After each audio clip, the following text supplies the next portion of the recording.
Desde os primeiros dias da humanidade, uma pergunta ecoa como trovão no coração dos homens. É possível enganar a morte? Civilizações inteiras nasceram e ruíram sob essa obsessão. Os faraós erguem pirâmides para eternizar seus corpos. Alquimistas passaram noites em claro tentando destilar o elixir da vida. Guerreiros buscaram fontes sagradas, prometendo juventude eterna.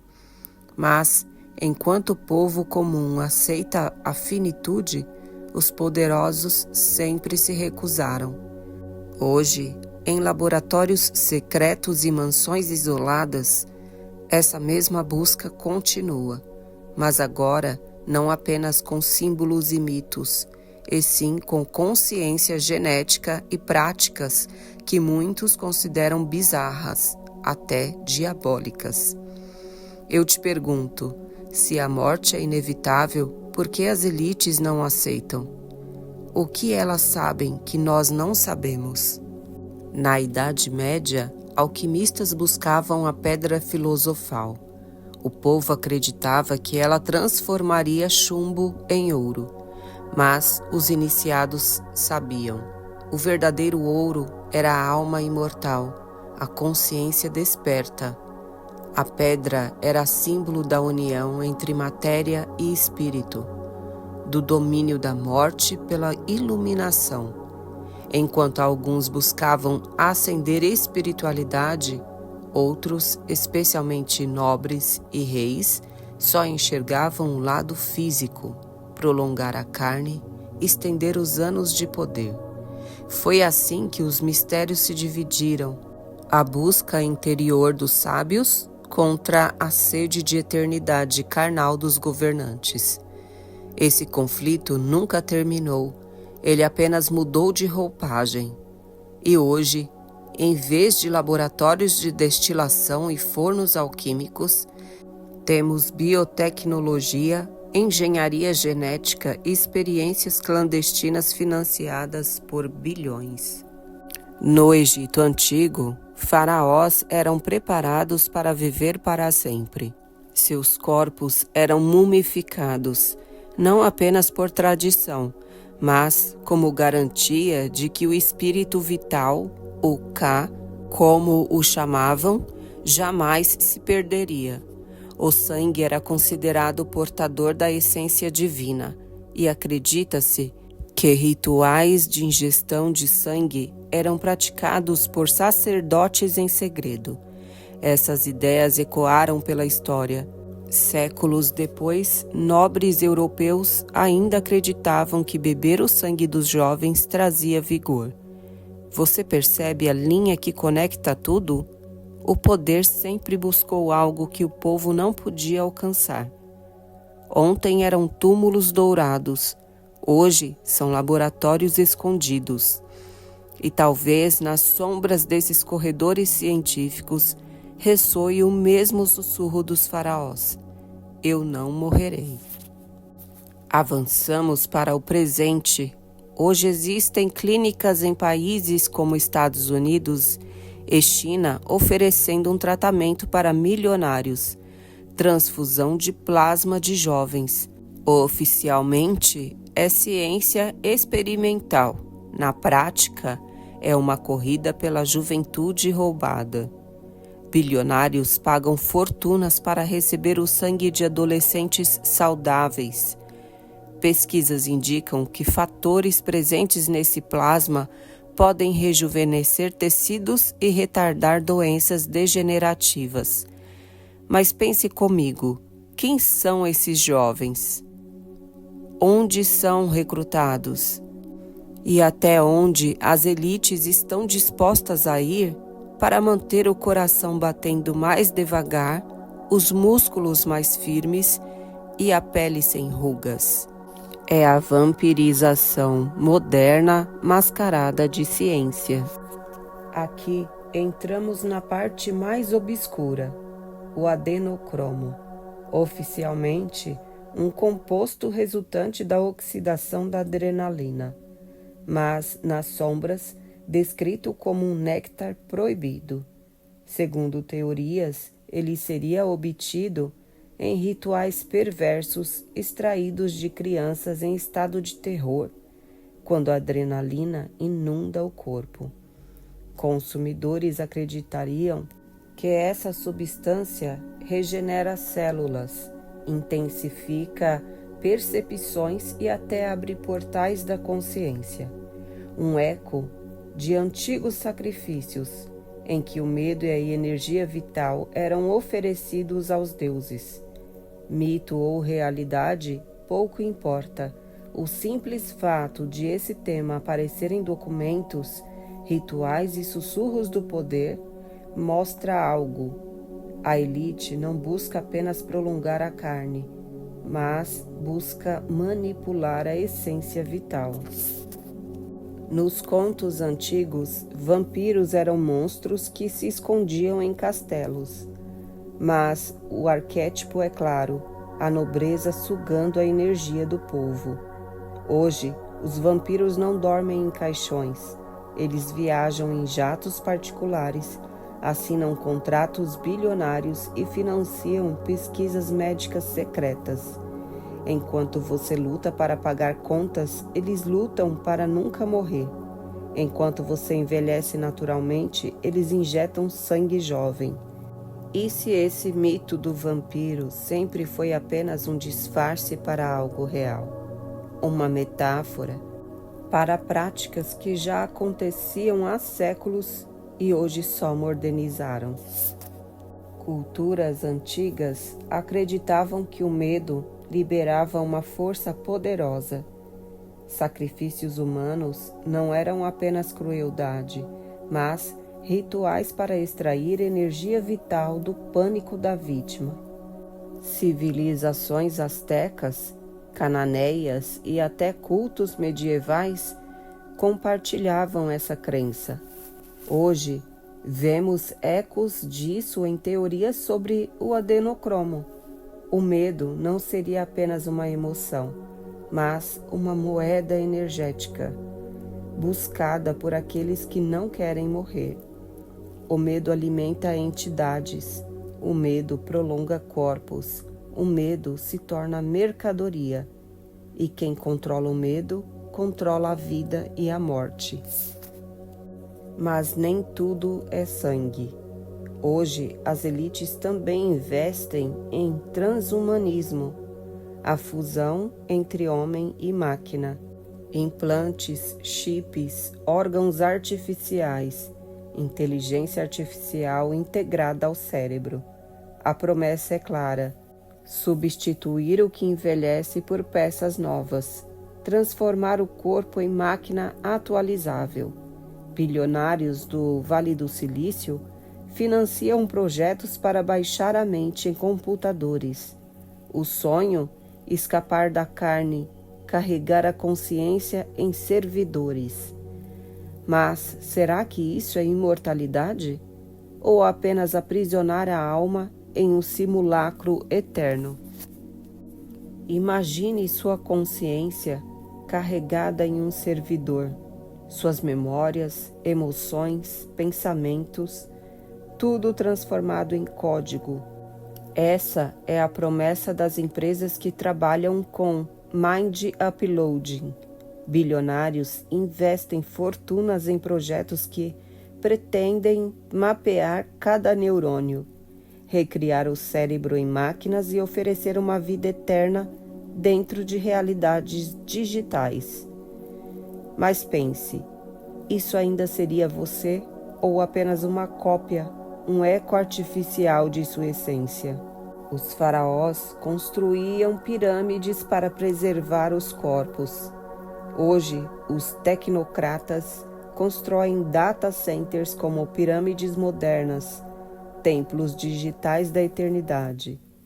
Se a alma existe, pode ela ser digitalizada?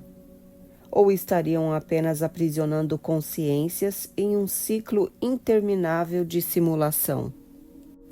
Todas as tradições espirituais falam do ciclo da vida e da morte. Nascer, crescer, morrer, renascer. A morte não é um fim, é uma passagem. Mas, para as elites, a morte é vista como derrota. Elas não aceitam o fluxo natural. Assim, em vez de aprender com a vida, buscam congelá-la. E em vez de ascender, tentam se prender. É como uma árvore que se recusa a perder as folhas no outono. Mas, sem queda, não há renovação. Sem morte, não há renascimento. E talvez seja isso que diferencia o buscador espiritual do poderoso materialista. Um aceita a morte como portal, o outro tenta vencê-la como inimigo.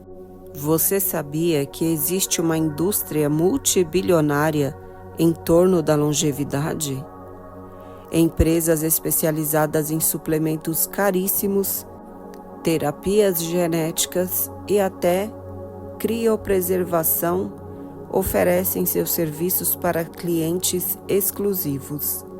Enquanto a maioria da população sofre com a falta de acesso a médicos e remédios básicos, a elite se conecta em clubes secretos da longevidade, onde discutem dietas futuristas, pílulas da juventude e novas formas de biohacking.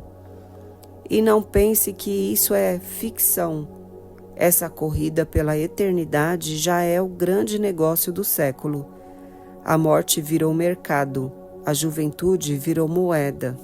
Imagine pagar milhões para que, no momento da morte, seu corpo seja congelado em tanques de nitrogênio líquido. Essa é a promessa da criogenia.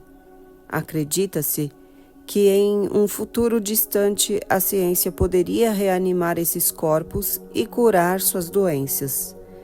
Centenas de corpos já estão congelados em instalações secretas nos Estados Unidos e na Rússia. Bilionários descansam em gelo, esperando um despertar que talvez nunca venha. É a versão moderna da tumba faraônica. Em vez de pirâmides, câmeras geladas. Em vez de sacerdotes, cientistas. E sempre a mesma ilusão: eu não morrerei, apenas dormirei.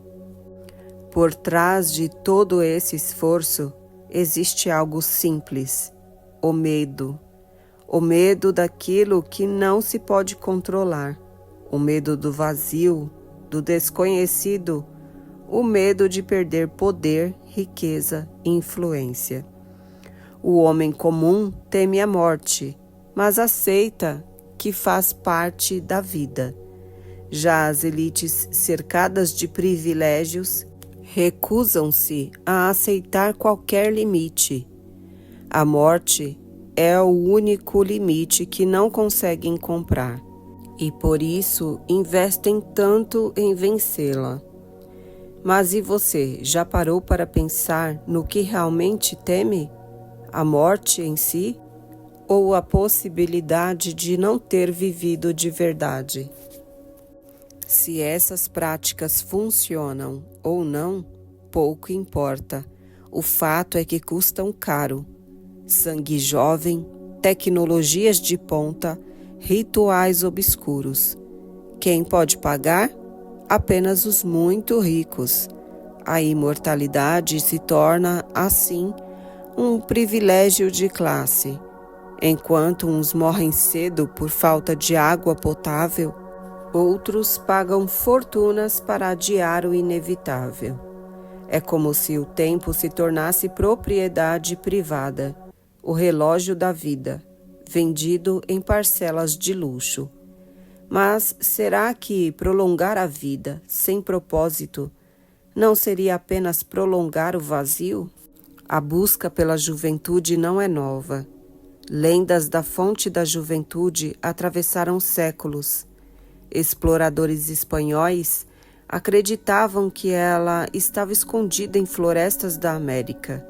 Guerreiros chineses buscavam ervas sagradas nas montanhas, sempre o mesmo desejo: beber e nunca envelhecer.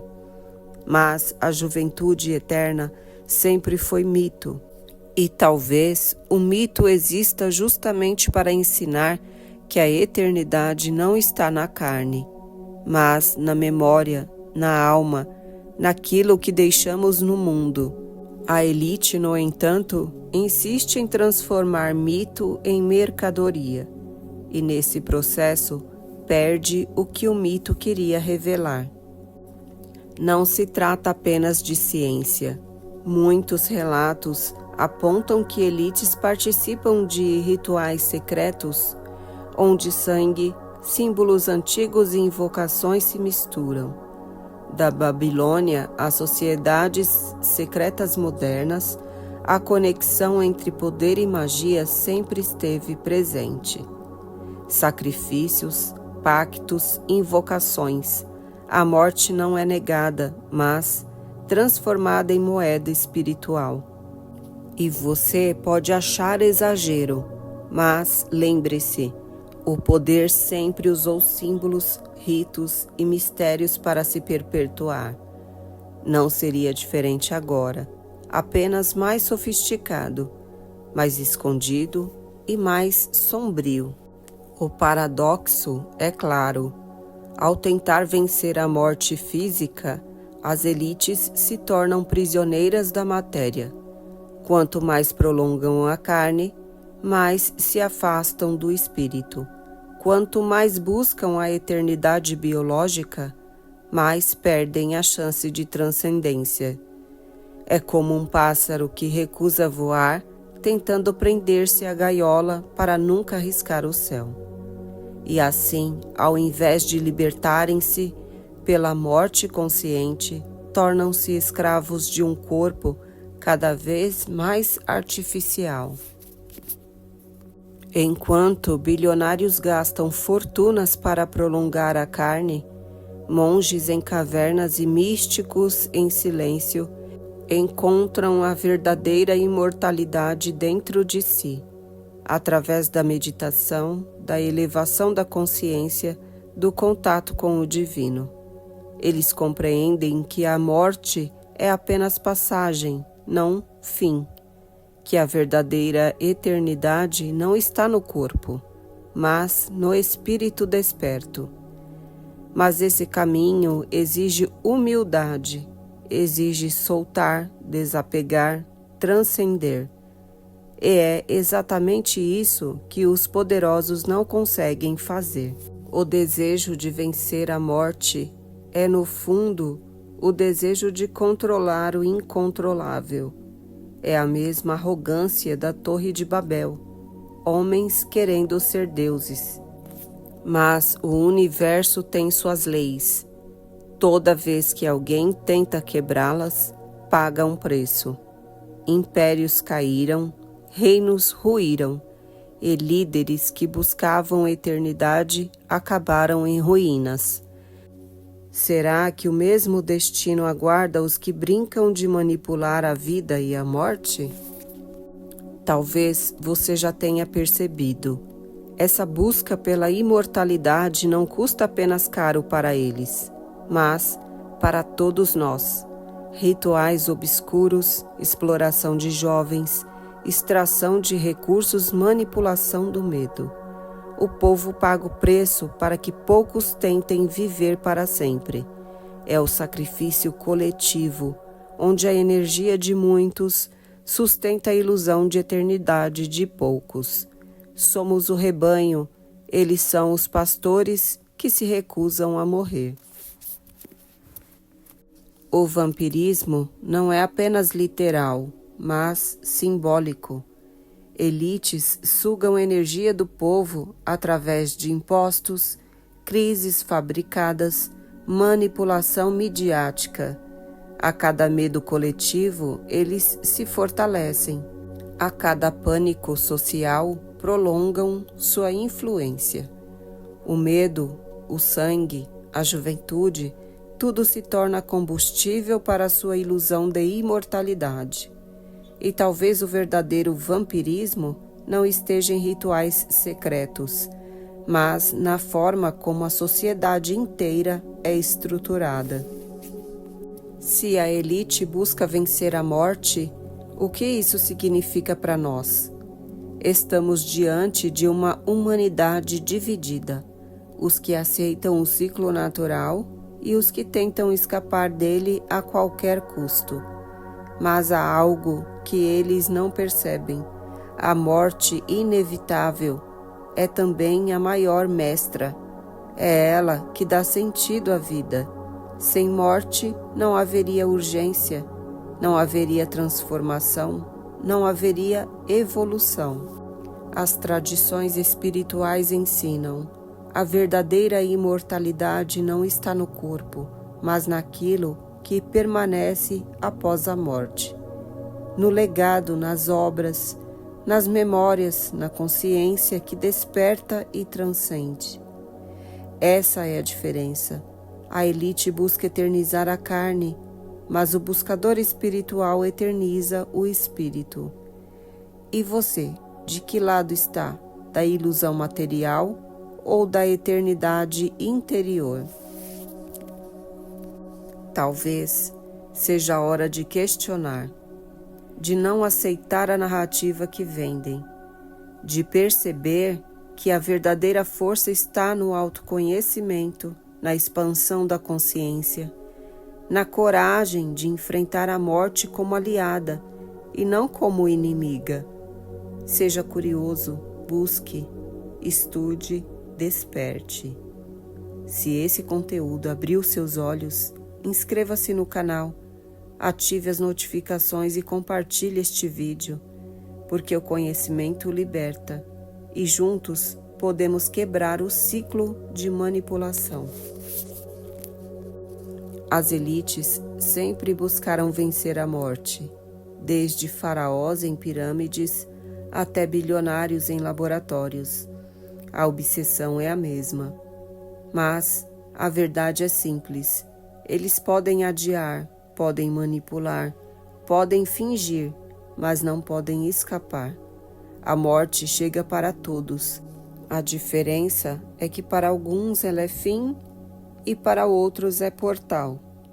E você, espectador, precisa decidir: viver com medo da morte ou viver de tal forma que quando ela chegar não tenha nada a levar, exceto a certeza de que você é eterno. Porque talvez o verdadeiro mistério da imortalidade seja perceber que nunca fomos mortais.